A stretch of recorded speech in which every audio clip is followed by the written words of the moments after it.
दोस्तों आपको पता होगा कि हमारे जो नए फ़ोन्स आते जा रहे हैं जितने भी आजकल उन सब में NFC अनेबल्ड होता है। इसका एक बहुत बड़ा फ़ायदा है, हम कहीं भी जाकर दुकान पर टैप करके पे कर सकते हैं। अगर वो जो टर्मिनल है उनका जो पेमेंट एक्सेप्ट करने वाला टर्मिनल है वो भी अगर NFC अनेबल्ड है तो बहुत सारे यूज़ हैं NFC के, बहुत सारे। और बहुत सारे लोग इसके रिगार्डिंग क्वेश्चंस उठाते हैं कि NFC क्या टेक्नोलॉजी कैसे वर्क करती है, ये वो RFID के बारे में पूछते हैं। देखो दोस्तों, RFID आपने कहीं ना कहीं लाइफ में ज़रूर देखा होगा। RFID बहुत जगह यूज होता है। जब आप शॉपिंग मॉल्स में जाते हो, शॉपिंग करते हो, बाहर आ रहे होते हो, अगर आपने किसी चीज़ का बिल नहीं कटाया तो जो उनका गेट होता है वहाँ से कुछ वॉइस प्रोड्यूस होना शुरू हो जाती है, ठीक है, जिससे उनको पता चल जाता है कि आपके पास ऐसा कोई सामान है जिसका बिल आपने नहीं कटाया है। और इनफैक्ट जो गाड़ियों में सेंट्रल लॉक सिस्टम होता है या फिर जो आपके पास इलेक्ट्रॉनिक की होती है गाड़ियों की, आपने देखा होगा उसके ऊपर बटन बने होते हैं लॉक अनलॉक। आप क्लिक करते हो, गाड़ी में एक साउंड प्रोड्यूस होती है, वो लॉक हो जाती है। दूसरा बटन प्रोड्यूस करते हो, गाड़ी अनलॉक हो जाती है एक साउंड प्रोड्यूस करके। वो जो की होती है वो RFID की होती है। RFID बहुत जगह यूज हो रहा है, बहुत ज़्यादा जगह यूज हो रहा है। सबसे बड़ी बात, हमारे जो कार्ड्स हैं, डेबिट क्रेडिट कार्ड्स एक्सेट्रा, इनमें भी अब RFID आने लगा है। देखो ये RFID का सिंबल मेरे कार्ड पे बना हुआ है, ठीक है। और होटल कीज में RFID होता है। होटल कीज ज़्यादातर RFID बहुत टाइम से यूज़ कर रहे हैं। बहुत सारे होटल चलो स्वाइप सिस्टम यूज़ करते हैं, बहुत सारों में क्या होता है आप जस्ट गेट से टैप करोगे की को, गेट खुल जाएगा। कुछ में क्या होता है की को थोड़ी सी दूर रखोगे गेट से, गेट खुल जाएगा। वो RFID सिस्टम है।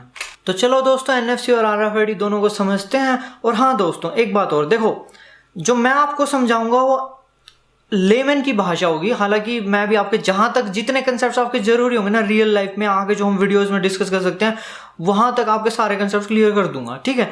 फिर भी अगर आपको इन डेप्थ वर्किंग में जाना है, देखो क्योंकि ये जो फील्ड है ना ये इलेक्ट्रॉनिक्स की फील्ड है, ठीक है। और मैं आपको कंप्यूटर साइंस के हिसाब से पढ़ाऊंगा और रियल लाइफ में जो आपका एप्लीकेशन है उसके हिसाब से बता रहा हूँ, ठीक है। अगर फिर भी आपको कोई इलेक्ट्रॉनिक्स के पॉइंट ऑफ व्यू से पढ़ना चाहता है तो मैं डिस्क्रिप्शन में एक मॉड्यूल अटैच कर दूंगा या एक लिंक अटैच कर दूंगा, आप वहां से मॉड्यूल डाउनलोड कर सकते हो। तो चलो दोस्तों, हम कंटिन्यू करते हैं। देखो दोस्तों, क्या होता है RFID नाम से ही क्लियर है, रेडियो फ्रीक्वेंसी आइडेंटिफिकेशन। मतलब कि देखो ये एक टैग है, ठीक है, एक RFID टैग, ठीक है। ये एक रीडर है, ये बेसिकली एक आइडेंटिटी है, इलेक्ट्रॉनिक आइडेंटिटी जिसके पास कुछ इन्फॉर्मेशन है। ये क्या कर रही है, रेडियो फ्रीक्वेंसी को यूज करके इसे इन्फॉर्मेशन भेज दी इस रीडर को अपनी। ये रेडियो फ्रीक्वेंसी आइडेंटिफिकेशन मतलब इन सिंपल रेडियो फ्रीक्वेंसी को यूज करके हमने इसे आइडेंटिफाई कर लिया, या फिर हमने रेडियो फ्रीक्वेंसी को यूज करके इसकी इन्फॉर्मेशन ले ली, या इसने रेडियो फ्रीक्वेंसी यूज करके इसे अपनी इन्फॉर्मेशन भेज दी। किसी भी शब्द में कह सकते हो, वो सब आप धीरे धीरे देख लोगे, ठीक है। ये तो मतलब बिल्कुल जनरल जो बेसिक मतलब है इसका, ठीक है। रेडियो फ्रीक्वेंसी को यूज करके इन्फॉर्मेशन ट्रांसफर हुई है इसको टैग से रीडर को, ये RFID है। दोस्तों आपने पहले 11th में या 12th में इलेक्ट्रोमैग्नेटिक वेव्स पढ़ा होगा, या उससे पहले या उसके बाद कभी ना कभी जरूर पढ़ा होगा। नहीं भी पढ़ा तो कोई बात नहीं। देखो इलेक्ट्रोमैग्नेटिक वेव्स में जो रेडियो फ्रीक्वेंसी है वो बहुत बड़ा है, मतलब कि उसके बैंड्स की अगर आप सीरीज देख लोगे तो बहुत ज़्यादा है। और इनफैक्ट आपको एक फैक्ट बता देता हूँ अभी, प्रैक्टिकल लाइफ में जो रेडियो फ्रीक्वेंसी आइडेंटिफिकेशन होगा RFID जो हम यूज़ करेंगे उसमें उस इतने ज़्यादा बैंड्स की हमें जरूरत नहीं है। हाँ, 3 बैंड्स हमारे काम आते हैं, एक लो फ्रीक्वेंसी, एक हाई फ्रीक्वेंसी और एक अल्ट्रा हाई फ्रीक्वेंसी। मतलब देखो प्रैक्टिकल लाइफ में जितना भी हमारा RFID का काम होगा वो इन 3 बैंड्स पे ही होगा। और इन 3 बैंड्स में भी अगर फ्रेंकली बताऊं तो कुछ पार्टिकुलर फ्रीक्वेंसीज होंगी, हालांकि वो बहुत ज़्यादा हो गई अब तो, उन पे सारा काम होगा। मतलब लेकिन यही 3 बैंड्स रहेंगे, मतलब बाकी सारे बैंड्स को भूल जाओ। मतलब देखो अगर मैं RFID को फ्रीक्वेंसी के बेसिस पे डिवाइड करूँ तो मैं 3 में डिवाइड कर सकता हूँ, लो फ्रीक्वेंसी, हाई फ्रीक्वेंसी और फिर अल्ट्रा हाई फ्रीक्वेंसी। और ये वही हैं जो आपके बैंड्स हैं RF के, रेडियो फ्रीक्वेंसी के।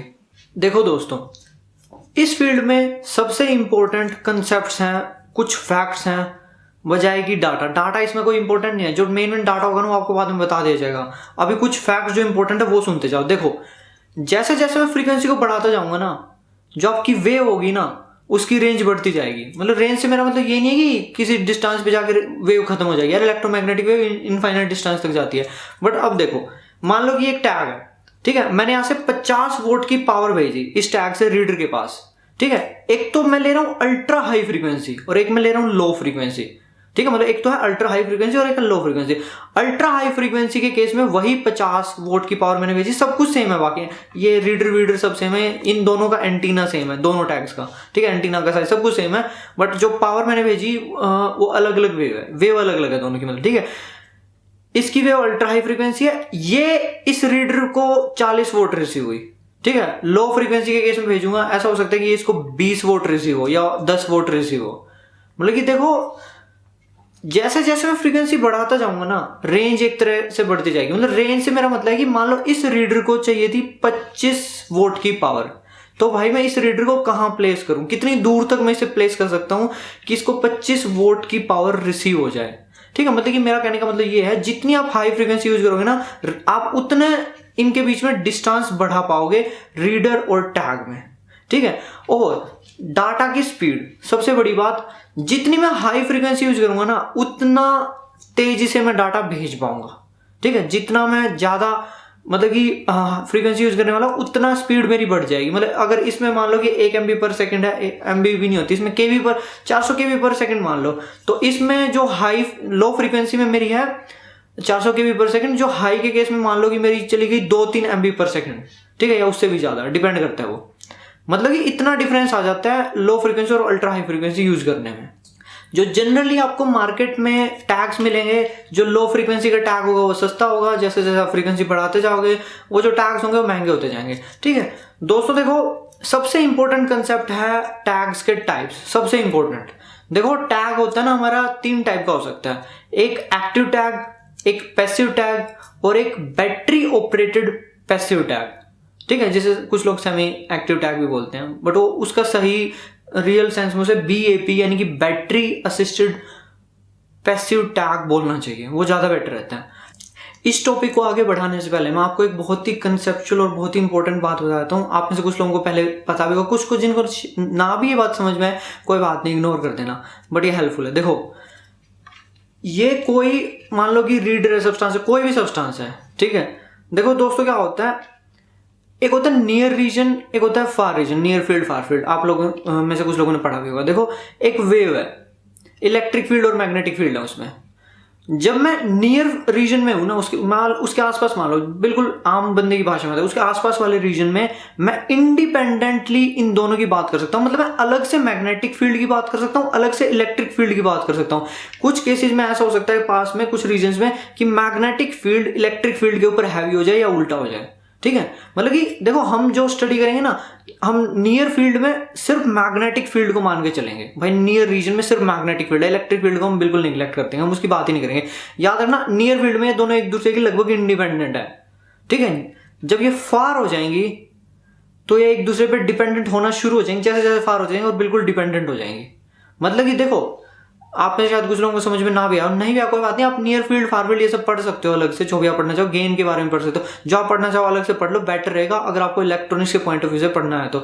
देखो इन शॉर्ट मेरी बात सुनो, जब हम NFC या ये मतलब RFID में NFC नहीं RFID मान के चलो, जब हम RFID ढंग से डिस्कस करेंगे, ऐसा कोई भी टॉपिक डिस्कस करेंगे, जब हम पास में होंगे ना, हम मेनली मैग्नेटिक फील्ड पे फोकस करेंगे, क्योंकि यहाँ पे इलेक्ट्रिक और मैग्नेटिक फील्ड एक दूसरे के इंडिपेंडेंट है। जरूरी नहीं हम एज ए वेव बात करें, लेकिन जब हम दूर चले जाएंगे ना इस डिवाइस से, तो हम एज ए वेव बात करेंगे।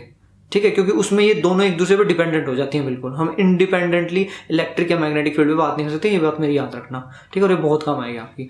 देखो अब सुनो, पैसिव टैग क्या होता है। देखो दोस्तों, ये है एक पैसिव टैग, शायद आप इसको देख पा रहे होंगे, अगर नहीं भी देख पा रहे अभी आपको ये लैपटॉप में दिखा दूंगा मैं।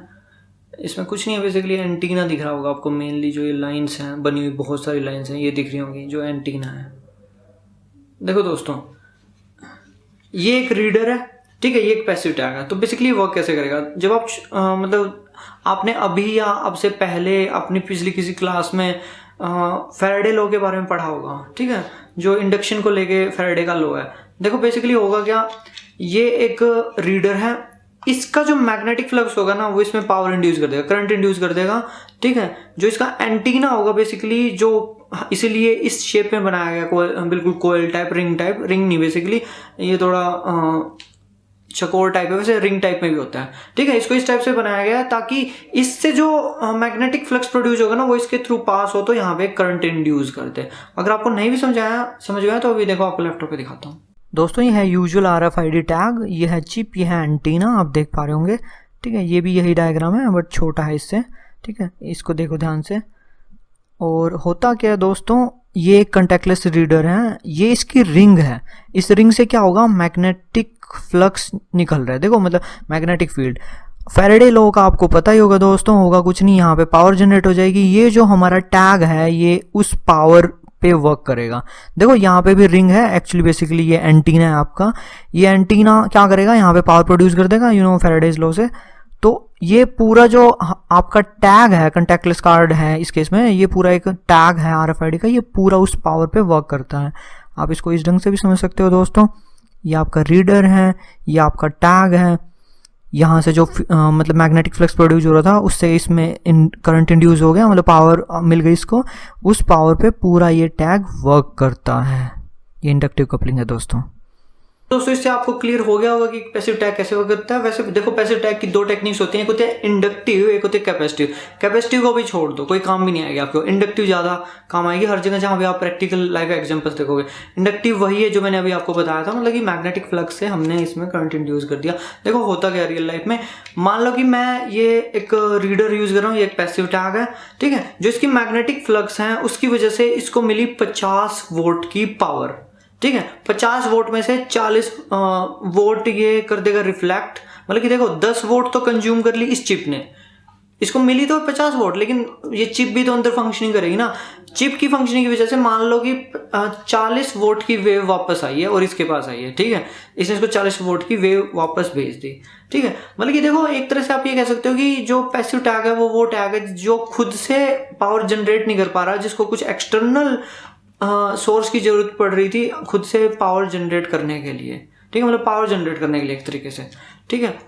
तो अब एक होता है battery assistive passive tag. Battery assistive passive tag basically क्या करेगा, अब आप यही सोच रहे हो कि इसमें बैटरी लगा दी और फिर भी पैसिव, देखो अब होगा क्या, यही चीज करेगा जो आपके इस पैसिव टैग ने की थी, एग्जैक्टली यही चीज, बट एक चीज एक्स्ट्रा होगी। देखो इसमें क्या था कि मैंने इसको इसके पास लाया, इसको 50 वोल्ट पावर मिली इसकी फ्लक्स की वजह से, ठीक है, 50 वोल्ट पावर जनरेट हुई, 10 वोल्ट कंज्यूम की चिप ने, 40 वोल्ट इसने वापस भेज दी, ठीक है, 40 वोल्ट हमारे रीडर को मिल गई, ठीक है।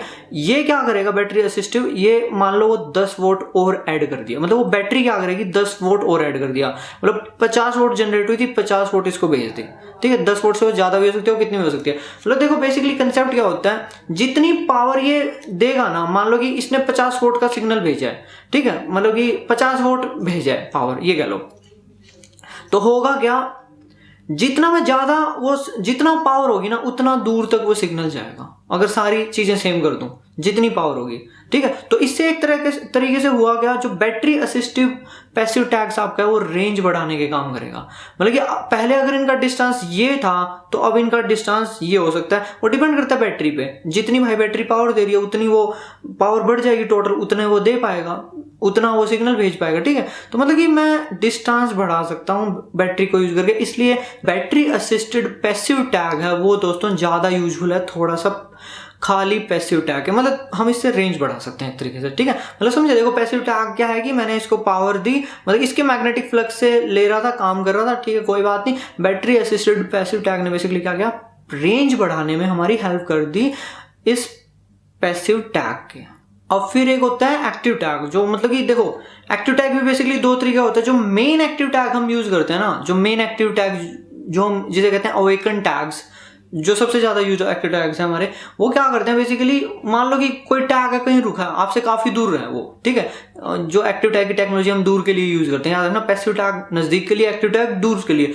ऑब्वियसली जो आपका मैग्नेटिक फ्लक्स है यार वो इतनी दूर तक तो इफेक्टिव होगा नहीं, ठीक है, तो दूर के लिए हम क्या करेंगे, एक्टिव टैग्स यूज करेंगे। अब एक्टिव टैग क्या करेगा, देखो काफी दूर हमसे कोई टैग रखा है, काफी दूर हमसे कोई टैग रखा है, वो टैग क्या कर रहा है, हर 3-4 सेकंड बाद एक सिग्नल भेज रहा है, या हर 10 सेकंड बाद, उसमें मतलब फेड होता है कि कब सिग्नल भेजना है, हर 3-4 सेकंड बाद, हर 10 सेकंड बाद, जो भी उसमें टाइम पीरियड है, हमें एक सिग्नल भेजे जा रहा है, वो सिग्नल रीडर को मिले जा रहा है। मतलब रीडर का कोई उससे कोई ताल्लुक ही नहीं है, रीडर उसको कोई सिग्नल नहीं दे रहा। पहले इसमें तो क्या था, पहले रीडर अपना फ्लक्स दे रहा था उसको, उसमें कुछ नहीं ऐसा, वो अपना मजे से भेजे जा रहा है, वो हमारा वेकन एक्टिव टैग है, ठीक है, जो मेन एक्टिव टैग्स होते हैं, ठीक है। एक दूसरा होता है जिसको हमें अवेक करना पड़ता है, ठीक है, एक ये तो वेकन था, एक होता है अवेक एक्टिव टैग्स, जिसको हमें अवेक करना पड़ता है पहले, अवेक अप एक्टिव टैग्स, जो भी आप कह लो, ठीक है। वो क्या करते हैं, उसमें एक छोटा सा सिग्नल उसको चाहिए होता है, मतलब उसमें देखो इसमें क्या था, बैटरी लगी थी, ये खुद अपने अंदर ऑपरेशंस होते रहते हैं, जो इसके अंदर चिप लगी है उसमें बैटरी के थ्रू, उसमें भी बैटरी है, अंदर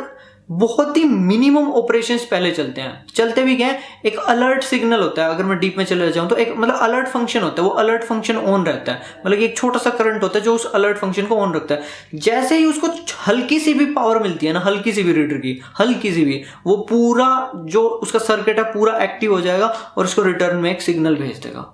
ठीक है, ये चीज मैं आपको बहुत ज्यादा अच्छे से समझा पाता, अगर आपको नियर फील्ड, फार फील्ड और बहुत सारी ऐसी चीजें जिनका आपको शायद पता होता तो।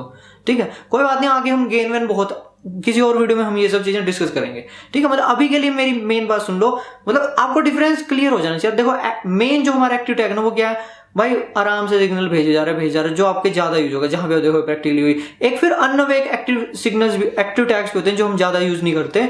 ठीक है, जो हमारी CS वाली फील्ड रहेगी उसमें बात कर रहा हूं मैं, वैसे नहीं। ठीक है, तो उसमें क्या है यार, उसको ना एक हल्का सा सिग्नल चाहिए, बिल्कुल लाइट सा उसको एक सिग्नल चाहिए, बस एक उसको अलर्ट सिग्नल चाहिए होता है। वो जैसे उसको सिग्नल मिलेगा वो इसको वापस भेज देगा।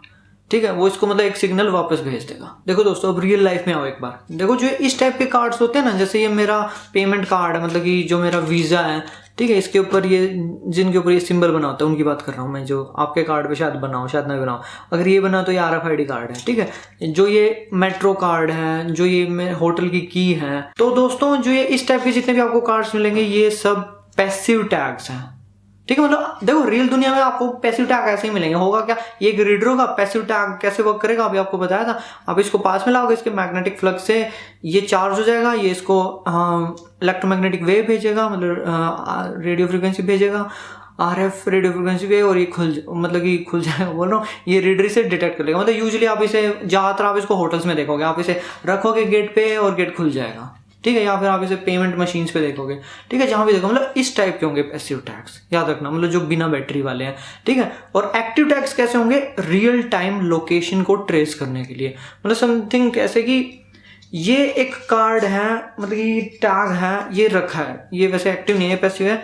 ठीक है, कुछ भी मान लो, इसको मान लो। ठीक है, ये रखा है, तो क्या होता है, हर 3-4 सेकंड बाद ये मुझे एक सिग्नल भेज रहा है कि मैं कहाँ हूँ, हर 3-4 सेकंड बाद। तो इससे मैं क्या कर सकता हूँ, इसकी लोकेशन ट्रेस कर सकता हूँ। बहुत जगह पे आपको एक कंसेप्ट मिलेगा, कंप्यूटर्स लगे होंगे, एक ऑब्जेक्ट लगा है, मान लो ये पानी की बोतल है, तो मुझे रियल टाइम में पता चलता रहेगा कि ये पानी की बोतल कहाँ है।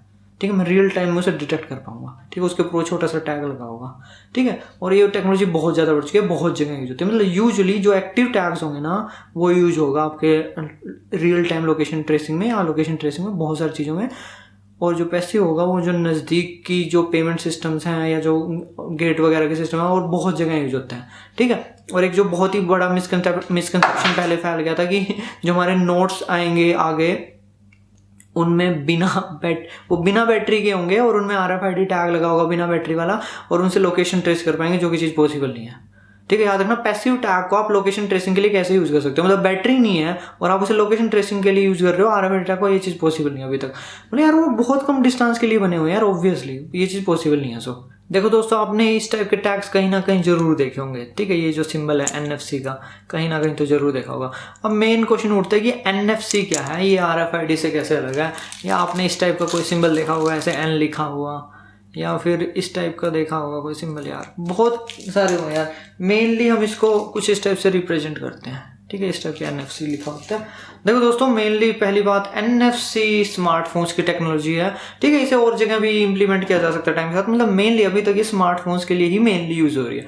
ठीक है, तो मतलब ये बनी भी स्मार्टफोन्स के लिए ही थी। देखो दोस्तों, क्या होता है NFC और RFID, देखो मान लो कि आप स्कूल में जाते हो। ठीक है, एक चीज होती है ड्रेस और एक चीज होती है यूनिफॉर्म। ठीक है, अब आपको कोई कहे कल ड्रेस पहन के आनी है, ठीक है, आप कोई भी कपड़े पहन के चले जाओगे, जैसे अभी मैं पहना हूँ, ये कपड़े पहन के मैं चला गया, और एक मैं कोई मुझे बोले वो यूनिफॉर्म पहन के आनी है। यूनिफॉर्म का मतलब कि मेरे स्कूल ने मुझ पे कुछ लिमिटेशंस लगा रखी है, मतलब मेरी जो ड्रेस है उसको बिल्कुल फिक्स कर रखा है, भाई ये टाई होनी चाहिए, ये बेल्ट होनी चाहिए, ये ड्रेस होनी चाहिए, ये कलर होना चाहिए, वो मतलब वो एक फिक्स्ड यूनिफॉर्म है। देखो दोस्तों, जो NFC है ना, वो RFID का एक सबसेट है, एक फिक्स्ड प्रोटोकॉल से बना हुआ सबसेट। मतलब देखो, जैसे ड्रेस में बहुत कुछ आ सकता है, अब कोई आपको बोलेगा ड्रेस पहन के आना है तो आप कुछ भी पहन के जा सकते हो, लेकिन यूनिफॉर्म एक पार्टिकुलर स्टैंडर्ड है उस ड्रेस का। ठीक है, जो आपको बता दिया गया, अगर आप एक मतलब स्टूडेंट मान के चल रहा हूँ आपको, तो ऐसे ही जो NFC है ना, वो RFID से ही हमने बनाया है, RFID के प्रोटोकॉल्स को यूज करता है, एक तरह से RFID टेक्नोलॉजी है छोटे शब्दों में, बट वो उस यूनिफॉर्म की तरह है, कुछ स्टैंडर्ड्स वो फॉलो करती है, जो मतलब सारे RFID के वो सबसेट हैं, बट वो स्टैंडर्ड उस पर इम्पोज कर दिए गए हैं। एक मेन चीज है NFC में, देखो दोस्तों, RFID की जब भी हम बात करेंगे ना, हम वन साइडेड कम्युनिकेशन मानते थे, ठीक है। वन साइडेड कम्युनिकेशन से मेरा मतलब है कि ठीक है, जैसे ये है और ये है, ठीक है, ये कार्ड है, होता क्या था, ये टैग अपनी इंफॉर्मेशन रीडर को देता था, ठीक है, रीडर अपनी इंफॉर्मेशन टैग को नहीं दे रहा था रिटर्न में, ठीक है। मतलब कि देखो हो क्या रहा था, RFID का मतलब क्या था, RFID का मोटो क्या था कि ये एक टैग है, ये एक रीडर है, इस टैग को अपनी इंफॉर्मेशन RFID रीडर को देनी है, बात खत्म, ठीक है। लेकिन NFC में ये चीज पॉसिबल है कि ये दो हैं, ये रीडर भी है, ये टैग भी है, ठीक है, मतलब दोनों, I mean, ये रीडर भी है, टैग भी है, और ये रीडर भी है, ये टैग भी है, जो कि चीज RFID में नहीं होती। मतलब देखो चीज ये वही है यार, RFID से ही बना हुआ है। देखो मेन मोटो क्या था हमारा, हम दो फोन्स के बीच में कम्युनिकेशन पॉसिबल करना चाहते हैं मान लो, तो हमने मार्केट में देखा कि जो RFID है, ये टेक्नोलॉजी बहुत ज्यादा फैल रही है, इसी को यूज कर लेते हैं। हमने RFID को इस ढंग से मॉडिफाई कर दिया, पहले RFID कुछ इस ढंग से यूज होती थी, ठीक है। मान लो कि ये एक RFID रीडर है, ये एक RFID टैग है, ठीक है, हम इनको इस टाइप से बोलते थे कि ये टैग है, ये अपनी इन्फॉर्मेशन RFID रीडर को देना चाहता है, बात खत्म। बट मतलब कि एक तरह से गलत, RFID एक तरफा टेक्नोलॉजी होती थी इन्फॉर्मेशन पासिंग की, मतलब कि RFID में टैग होता है, रीडर होता है, मतलब एक टैग होता है, एक रीडर होता है। लेकिन NFC में ऐसा हो सकता है कि टैग रीडर भी हो सकता है, ठीक है, और रीडर टैग भी हो सकता है। देखो दोस्तों, जो NFC की जो कम्युनिकेशन है वो दो टाइप की हो सकती है। एक देखो, एक केस ये है वैसा ही जैसा RFID के पैसिव में था, बिल्कुल वैसा ही केस, ये एक रीडर है, ये एक टैग है, ये अपनी इंफॉर्मेशन इसको दे देगा, वही आपका इलेक्ट्रोमैग्नेटिक फ्लक्स और जो भी, ठीक है, वही सेम केस। एक केस क्या है कि ये एक नया केस आ गया है, इसे कहते हैं पीयर टू पीयर कम्युनिकेशन, जो NFC में नया फीचर है। वो ये है कि दो फोन्स को हमने ऐसे कनेक्ट कर दिया और दोनों के बीच में इंफॉर्मेशन पास हो रही है, ये चीज़ RFID में नहीं थी, ठीक है, मतलब ये चीज़ extra peer to peer communication कहते हैं जिसे, ठीक है। देखो दोस्तों, आगे बढ़ने से पहले आपको एक बहुत ही इंपॉर्टेंट बात बता देता हूँ, थोड़ा सा डाटा जो आपको पता होना चाहिए। देखो वैसे तो आप सोचोगे एंटीना के साइज पे डिपेंड करता है, वेवलेंथ पे, ओके हाँ ठीक है, जो रेंज होती है वेवलेंथ से कैलकुलेट करते हैं हम, उन सबको छोड़ो, जनरल डाटा बता रहा हूँ जो टिपिकल डाटा है वर्ल्ड का, बिल्कुल। देखो पैसिव टैग्स बोल रहा हूँ, लो फ्रीक्वेंसी टैग्स, ठीक है, हम 10 सेंटीमीटर तक यूज कर पाएंगे, मतलब कि जो इनका डिस्टेंस होगा 10 सेंटीमीटर, ठीक है, कोई मैं फालतू टेक्नोलॉजी यूज नहीं कर रहा, 10 सेंटीमीटर। हाई फ्रीक्वेंसी, ये लो फ्रीक्वेंसी थी जब 10 सेंटीमीटर था, हाई फ्रीक्वेंसी के केस में दोस्तों 1.5 मीटर, ठीक है, यानी कि अप्रोक्सीमेटली 5 फीट। और अगर अल्ट्रा हाई फ्रीक्वेंसी यूज कर रहा हूं तो दोस्तों डिस्टेंस हो सकता है आपका 15 मीटर तक भी। पैसिव टैग्स बोल रहा हूँ, एक्टिव नहीं। एक्टिव का अगर केस आ गया ना, तो मैं यूजुअली अल्ट्रा हाई फ्रीक्वेंसी ही यूज करूंगा, ठीक है, और उसमें तो बहुत दूर तक का डिस्टेंस हो पाएगा, बहुत दूर तक का, ठीक है, उसको छोड़ो, पैसिव टैग्स की बात कर रहा हूं। देखो दोस्तों, अब एक और चीज होती है कि जब मैं फ्रीक्वेंसी बढ़ा रहा था, मैं डिस्टेंस भी बढ़ा पा रहा था, और साथ में क्या हो रहा था, एक और चीज, जो अल्ट्रा हाई फ्रीक्वेंसी है ना, जब मैं इसका पैसिव टैग यूज करता हूं तो मिनिमम जो डिस्टेंस हम आपको टैग्स मिलेंगे ना, मिनिमम डिस्टेंस ही उनका 1 मीटर होगा, 1 मीटर से आगे रखना पड़ेगा आपको, ठीक है, 1 मीटर से 15 मीटर तक मान लो, ठीक है। मतलब कि एक तो मैं आपको एडवाइस दूंगा, जो फील्ड्स का कंसेप्ट है वो पढ़ लेना अच्छे से, नियर फील्ड और फार फील्ड का, जो इंटरेस्टेड है इलेक्ट्रॉनिक्स में या डीप में जाना चाहते हैं इस टॉपिक पे बहुत ज्यादा, नहीं भी जाना चाहते छोड़ो, जो डाटा है वो मैं बता रहा हूँ वो याद रखना। देखो क्या है कि अल्ट्रा हाई फ्रीक्वेंसी को अब हटा दो एक बार पैसिव से, अब हमारे पास है लो फ्रीक्वेंसी और हाई फ्रीक्वेंसी। हमारे पास एक और चीज है कि जैसे जैसे हम फ्रीक्वेंसी बढ़ाते जाते हैं ना, जो डाटा है ना, इसकी ट्रांसफर की स्पीड बढ़ती जाती है। हमें स्पीड तो चाहिए होती है यार, ऑब्वियसली, ठीक है, मतलब कि लो फ्रीक्वेंसी में कम स्पीड है, हाई फ्रीक्वेंसी में ज्यादा स्पीड है। अब ये भी है कि अगर मैं एंटीना का साइज छोटा कर दूं, ठीक है, मतलब जो टैग है, टैग का एंटीना का साइज छोटा कर दूं मैं, तो ऑब्वियस सी बात है यार, जो पावर दे पाएगा वो घट जाएगी, रेंज घट जाएगी, ठीक है। मतलब मैं रीडर भी मेरा छोटा है, एंटीना भी छोटा कर दूं तो रेंज घट जाएगी, मतलब खाली एंटीना से भी हो जाएगा, ठीक है। देखो दोस्तों, यानी कि मैं वैसे तो UHF को भी आप शॉर्ट रेंज बना सकते हो, ठीक है, छोड़ो उसको एक बार छोड़ो, ठीक है। अब मैं क्या कर रहा हूँ, बहुत ज़्यादा मतलब सोच समझ के जो रिसर्चर्स ने क्या किया, जो हाई फ्रीक्वेंसी होती है ना 13.56 मेगाहर्ट्ज उसमें से, ठीक है, हाई फ्रीक्वेंसी की रेंज में से 13.56 मेगाहर्ट्ज उसको दिया एनएफसी को। जो एनएफसी होती है ना वो 13.56 मेगाहर्ट्ज यूज करती है, और उसके जो एंटीना वगैरह और जो रीडर वगैरह इनके कुछ स्टैंडर्ड सेट कर दिए गए कि भाई ये स्टैंडर्ड होने चाहिए, ठीक है। और उन स्टैंडर्ड पे वो टेक्नोलॉजी बनी। अब उस टेक्नोलॉजी में फायदा क्या है, एक तो वो बहुत ही कम डिस्टेंस से आपकी वर्क करेगी। वैसे तो लिखने को तो हम 20 सेंटीमीटर लिख देते हैं, 20 सेंटीमीटर दूर तक काम करती है, नहीं ऐसा नहीं है, वो बहुत ही कम डिस्टेंस तक काम करेगी, क्योंकि हमारे जो टैग्स वगैरह हमने बनाए वो है ही ऐसे। देखो फायदा है, जितना कम दूरी से काम करेगा ना उतना सिक्योरिटी। अब आपका मान लो कि ये कार्ड है, ठीक है, और कोई इसकी इंफॉर्मेशन इतनी दूर से निकाल पाता, वो मैं आपको अगली वीडियो में दिखाऊंगा, ठीक है। इतनी दूर से तो दिक्कत ही थी यार, ये तो बहुत बड़ी। पेमेंट करनी है टच करके करनी है तो टच करके कर लो, वो ज्यादा बेटर है। अब इतनी दूर से अगर पेमेंट हो पाती तो इतनी दूर से इसके क्लोन होने के चांस भी हो जाते। तो हमारा एक मतलब एम था कि यार इस डिस्टेंस को घटाना है सिक्योर कम्युनिकेशन के लिए, ठीक है। ऊपर से एनएफसी में एनक्रिप्शन के अपने लॉज हैं, ठीक है, मतलब कि वो डिपेंड करते हैं यार, वो टैग पे भी डिपेंड कर सकता है किस टाइप का टैग है। जैसे इस स्मार्ट कार्ड की बात कर रहा हूँ, ठीक है, स्मार्ट कार्ड में भाई अपने रूल्स बना रखे, मतलब एनएफसी एक तरीके से लगा लो। आरएफआईडी में हमने कुछ स्टैंडर्ड ऐड कर दिए। हमने क्या किया, एंटीना वगैरह इस टाइप के होने चाहिए, लिमिट लगा दी भाई, साइज इतना होना चाहिए, वो रीडर इस टाइप के होने चाहिए, कर आगे हमने इनकी रेंज को घटा दिया, ठीक है, कि भाई पास से ही वर्क कर पाए। और हमने फिर क्या किया, जो कम्युनिकेशन थे ना उसके भी कुछ पार्टिकुलर मतलब स्टैंडर्ड सेट कर दिए कि इस टाइप से कम्युनिकेशन होना चाहिए। मतलब बहुत सारी चीजें हमने इंपोज कर दी, तब जाके एनएफसी बनी उसी से, मतलब आरएफआईडी के ही प्रोटोकॉल से बनी है। मतलब मेनली ये फोन्स की टेक्नोलॉजी है। इसमें एक और चीज है कि एनएफसी ने हमें एक और अच्छा एडवांटेज दिया, वो है प्रोक्सिमिटी का। वो क्या है कि प्रोक्सिमिटी मत बोलो उसे कुछ भी बोलो, वैसे कहने को है तो प्रोक्सिमिटी, बट आप कंफ्यूज हो जाओगे प्रोक्सिमिटी कार्ड्स और उसको लेकर, इसलिए कह रहा हूँ। मैं अभी आपको बताता हूँ प्रोक्सिमिटी कार्ड्स क्या होते हैं। देखो क्या होता है, ये जो फोन है ना मेरे इस कार्ड की तरह बिहेव कर सकता है, ये एनएफसी की सबसे बड़ी एडवांटेज है। ये मेरा कार्ड है, ठीक है, ये इससे प्रॉपर्टी लेके इस कार्ड की तरह ही बिहेव कर सकता है। एक चीज जो एनएफसी ने हमें दी है, जो कि जिसका बहुत ज्यादा हमें फायदा हो रहा है, पेमेंट वगैरह करने में हमें आसानी हो रही है। मतलब कि एक तरह से आप कह लो प्रोक्सिमिटी का कंसेप्ट है। अब एक और चीज दोस्तों, बहुत सारे लोग पूछते हैं प्रोक्सिमिटी कार्ड और ये जो स्मार्ट कार्ड्स हैं इनमें अंतर क्या है।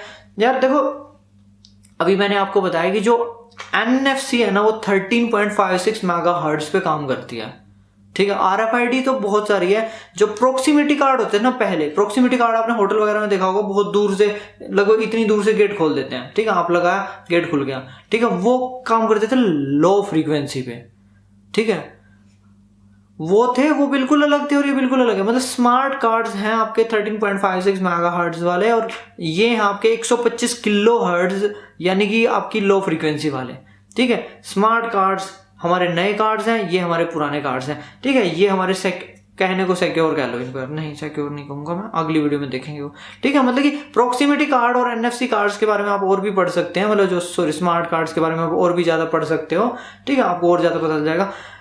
और आगे हम एक बार इसको और ज्यादा डिस्कस भी कर लेंगे जहां जितना हमें जरूर लगेगा, ठीक है। बट फिर भी आपको बता रहा हूँ प्रोक्सिमिटी कार्ड और स्मार्ट कार्ड अलग होता है, प्लीज इस चीज को माइंड में रखना, ठीक है। और हाँ, एनएफसी भी दोबारा आता है। एनएफसी आपकी 13.56 मेगाहर्ट्ज पे काम करती है। एनएफसी आरएफआईडी से ही डिराइव हुआ है। एनएफसी दो तरफा टेक्नोलॉजी हो सकती है। आरएफआईडी, जब भी हम आरएफआईडी शब्द यूज करते हैं हमारा मतलब एक तरफा ही होता है। आरएफआईडी का मतलब ये रेडियो फ्रीक्वेंसी आइडेंटिफिकेशन, यानी कि भाई मैं एक टैग की आइडेंटिटी ले रहा हूँ रेडियो फ्रीक्वेंसी को यूज करके। बट जब हम एनएफसी यूज करते हैं तो हम प्रॉपर नियर फील्ड कम्युनिकेशन, यानी कि प्रॉपरली हम कम्युनिकेशन शब्द को यूज करना चाहते हैं, ठीक है। आरएफआईडी में हम एग्जैक्टली कभी कम्युनिकेशन शब्द यूज नहीं करते, ऐसे कर सकते हो, ऐसा कुछ नहीं है, ठीक है। बट फिर भी आपको बता रहा हूँ एनएफसी दो तरफा हो सकती है, आरएफआईडी एक तरफा होती है। तो दोस्तों अगर आपका फ़ोन NFC अनेबल्ड है तो ये बहुत अच्छी बात है, आप बहुत कुछ कर सकते हो इससे। जैसे कि मैं आपको एक छोटा सा सैंपल दिखाता हूँ। ये एक NFC टैग है, ठीक है, और ये मेरा फ़ोन है। मैंने इसमें ब्राइटनेस का फंक्शन डाला हुआ है। जैसे मैं इसे टच करता हूँ इस फ़ोन से, इसकी ब्राइटनेस बढ़ जाती है, ठीक है। दोस्तों आप बहुत कुछ कर सकते हो। मतलब हालांकि यार NFC के जो टैग्स होते हैं इसमें कम डाटा होता है, इसकी स्पीड भी 424 किलोबाइट पर सेकेंड है। मतलब ठीक है यार, लिमिटेशन है, आप इतना कुछ नहीं कर सकते जितना आप अभी दिमाग में सोच रहे हो, पता नहीं क्या क्या कर लूँगा।